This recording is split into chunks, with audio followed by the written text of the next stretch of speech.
बड़ी बातचीत हो रही है कि इस बार तो जो हर बार सरकार बदलती है राजस्थान में, इस तरह का रिवाज रहा है। गहलोत सरकार कह रही है कि इस बार तो रिवाज तोड़ देंगे। दम नज़र आता है दावे में? और नहीं, खैर अभी मुकाबला तो बराबर का है जी हाँ, हो सकता है थोड़ा इस ज़िले में परिवर्तन, जैसे 5 एमएलए पहले कांग्रेस के थे, इस बार संभव नहीं है। हो सकते हैं बराबर हो जाए या कुछ कमती, एक आध कमती बढ़ती रह जाए, लेकिन यहाँ दौसा या पूरे ज़िले में ही है ना, पानी सबसे बड़ी प्रॉब्लम है। न यहाँ कोई नहर है, न कोई पानी की व्यवस्था है। और ये अगर बिसलपुर नहीं आता पिछले एमएलए के टाइम पे, तो पानी 20 दिन में भी नहीं मिलता यहाँ पे। पानी की बहुत बड़ी प्रॉब्लम, आज जनसंख्या बढ़ती जा रही है, पानी घटता जा रहा है, किसी को चिंता नहीं है। देखो यहाँ मेनली जाति की राजनीति है, चाहे पायलट साहब हो वो जाति के नेता है, चाहे करोड़े लाल जी हो वो जाति के नेता है, और उनकी वो अपनी जाति तक ही राजनीति, वो चाहे जैसे राजनीति घुमाते हैं। जिसका पलड़ा भारी हो जाए, दोनों एक हो जाए तो अलग परिणाम होते हैं। और दोनों ये राजनीति दोनों एक कैसे हो जाते हैं, जरा समझाइए। एक हो जाते हैं। वो तो बीजेपी से राज्यसभा सांसद है, एक कैसे हो जाते हैं? अरे सर, ये तो सब बीजेपी कांग्रेस, आज कांग्रेस में है, कल बीजेपी में जाके टिकट ले रहा है, आज बीजेपी में है, कल कांग्रेस से टिकट ले रहा है। क्या है, नहीं तो पब्लिक पागल है जो इनके लिए, इनके चक्कर में लड़ती झगड़ती है। कोई इस तरह का नेता होगा जो 50 साल से बीजेपी में है, उनको टिकट नहीं मिल रहे हैं, जो कल बीजेपी में घुस गए उनको टिकट मिल रहे हैं, जो 50 साल से कांग्रेस में है उनको टिकट नहीं मिल रहे हैं, और कौन बीजेपी में घुस गए एक दिन में टिकट मिल जाता है। क्या इस तरह इनका सब, सारी राजनीति आज हिंदुस्तान की जाति के आधार पे हो गई। फिर ये जो फ्री की रेवड़ी जो इन्होंने बताया ना, जब एक बात बताऊँ, मेरे को लाइट फ्री में मिलती है, मेरे को अनाज फ्री में मिलता है, मेरे को पेंशन आ रही है, मेरे को ज़रूरत क्या है काम करने की? मेरे एक लेबर है, मैंने उससे वो शराब वराब पीता है, मैंने कहा यार अशोक तेरा काम कैसे चलेगा यार? मंगल जी मेरे को क्या करना है, मेरे को मेरे बच्चे की पढ़ाई फ्री में हो रही है, मेरे को राशन फ्री में मिल रहा है, मेरे को लाइट फ्री में मिल रही है, मेरे को कमा के करना क्या है? मेरे को जो कमाऊंगा उसको मेरे को शौक में खर्च करना है। तो ये फ्री की रेवड़ियाँ ये जो बटना है ना, फिर साहब गहलोत साहब 5 साल रहे, उनको 6 महीने रहते हैं, जब भाई 6 महीने बचे, अब जब उनको ये सारी चीज़ें याद क्यों आ रही है, उन्होंने बैठते ही क्यों नहीं किया सारे काम? लेकिन इसको इतने संकीर्ण तरीके से देखना क्या ठीक होगा कि अब जब सरकार कहती है कि भाई सामाजिक सुरक्षा गरीब तबके के लिए होनी चाहिए, अब ठीक है ऐसी चीजें जैसी आप बता रहे हैं, वो करो, आप बता रहे हैं जैसे काम दो ना भैया, तू ये काम कर, इस काम के बदले तेरे को ये पैसे मिलेंगे, तू काम तो कर, तेरे को घर बैठे क्यों फ्री में मिलेगा? कुछ ना कुछ काम सरकार को देना चाहिए। फ्री में जो है चीजें बांटनी सही नहीं है। भाई दोस्त आपका क्या नाम है? आप आइए, आप थोड़ा सा आइए इधर बैठिए जरा। क्या नाम है आपका? मोहित मीणा नाम है सर मेरा। मोहित, क्या करते हैं आप? सर मैं पीजी कॉलेज से एमए कर रहा हूँ।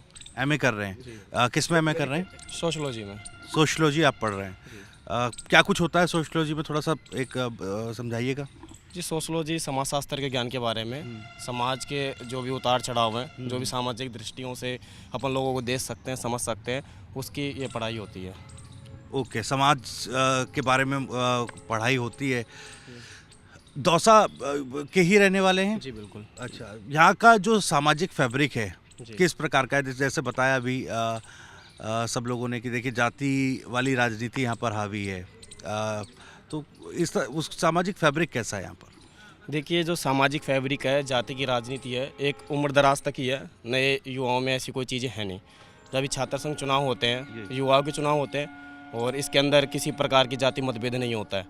हालांकि हम सरकार से नाराज़ है, छात्र संघ चुनाव इस बार छात्र संघ चुनाव नहीं हुआ। जी बिल्कुल, मैं खुद पीजी कॉलेज से चुनाव लड़ा था इस बार, पर चुनाव रद्द करवा दिए। उसका मुख्य कारण रहा है गहलोत जी के पास है वो कारण ये है कि आज तक जितने भी छात्र संघ चुनाव या अध्यक्ष बने हैं चुनाव के द्वारा, वो कोई भी पायलट के समर्थन में, वो गहलोत जी के समर्थन में नहीं जाता, वो सब पायलट ग्रुप में जाते हैं। अच्छा, कोई भी छात्र नेता बनेगा वो पायलट साहब के समर्थन में जाएगा। तो युवा पीढ़ी जो निकल रही है, जैसा बताया गया कि जाति वाली राजनीति यहाँ पर बड़ी चलती है, युवा पीढ़ी का झुकाव किस नेता की तरफ है?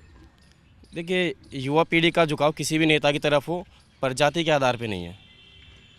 फिर भी आप व्यक्तिगत तौर पर ज़रा बताइए कौन सा नेता जो है बेहतर लगता है आने वाले समय के लिए? देखिए, वैसे तो मैं विधानसभा की राजनीति में इतना समझता नहीं हूँ, इतनी मेरी उम्र नहीं है, पर इस बार एक नए कैंडिडेट आए हैं राधेश्याम जी नांगल, उनकी तरफ युवा पीढ़ी का बहुत ज़्यादा झुकाव है। ज़्यादातर उनके साथ युवा ही हैं, बुजुर्ग वर्ग के लोग थोड़े कम हैं, पर युवा उनके पूर्ण समर्थन में है। क्योंकि राधेश्याम जी का जिक्र आप कर रहे हैं, कौन सी पार्टी से लड़ रहे हैं? जी, अभी इन्होंने आज़ाद समाज पार्टी से टिकट लिया है, पहले कांग्रेस से टिकट मांगा था। ये चंद्रशेखर रावण जी, ओके। तो तो इस बार तो ये हनुमान बेनीवाल साहब और इनका गठबंधन हो गया, उसका असर होगा क्या इधर? बिल्कुल होगा सर। हनुमान बेनीवाल जी एक घने व्यक्तित्व के धने हैं और छात्रों के लिए, युवाओं के लिए हमेशा वो छात्र, जैसे पायलट साहब पहले कांग्रेस में युवाओं के नेता, उनकी जो पहचान बनी है पहले तो उनके पिताजी के तौर पे, फिर युवाओं के तौर पे बनी है। और हनुमान बेनीवाल जी तो शुरू से ही छात्रों और युवाओं के साथ रहे हैं। जब छात्र संघ चुनाव रद्द हुए तो उसको बहाल कराने के लिए भी एक ही नेता मैदान में आया था, वो हनुमान बेनीवाल जी, दूसरे नरेश मीणा जी। तो जो युवाओं के अंदर है वो बिल्कुल हनुमान बेनीवाल जी का बहुत ज़्यादा फर्क पड़ेगा, बहुत ज़्यादा यूथ हनुमान बेनीवाल जी के पीछे खड़ा रहेगा। ठीक है, एक और चीज़ मुझे बताइएगा, ये सरकार जो पिछले 5 साल की रही है, क्योंकि आपने कहा देखिए विधानसभा चुनावों की राजनीति आप उतना नहीं समझते हैं, लेकिन मुझे लग रहा है कि इंटरेस्ट आपका काफ़ी राजनीति में है और देखते समझते आप बहुत कुछ हैं। ठीक है, तो 5 साल की ये सरकार रही, कैसी चली? सर 5 साल की सरकार रही और आपने कहा कि इंटरेस्ट है, लेकिन समझता इसलिए नहीं हूँ क्योंकि मेरे को पुराने जो क्राइटेरिया वो याद नहीं है। पर वर्तमान में ये स्थिति है, जैसे जो विकास है उन्होंने कई जगह करवाया पर वो जगह पे नहीं करवाया।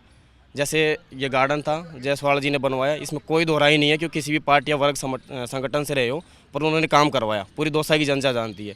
अब मुरारी जी ने, जैसे लवाण से पानी आता है, बिशलपुर की लाइन वहीं से आ रही है, लवाण के क्षेत्र के अंदर कोई पानी सप्लाई नहीं है, लोग पाइप में छेद करते हैं, जो एयर प्रेशर के एयर निकालने के लिए जो वैक्यूम बने हुए हैं उनके अंदर से पानी चोरी करना पड़ता है मजबूरन।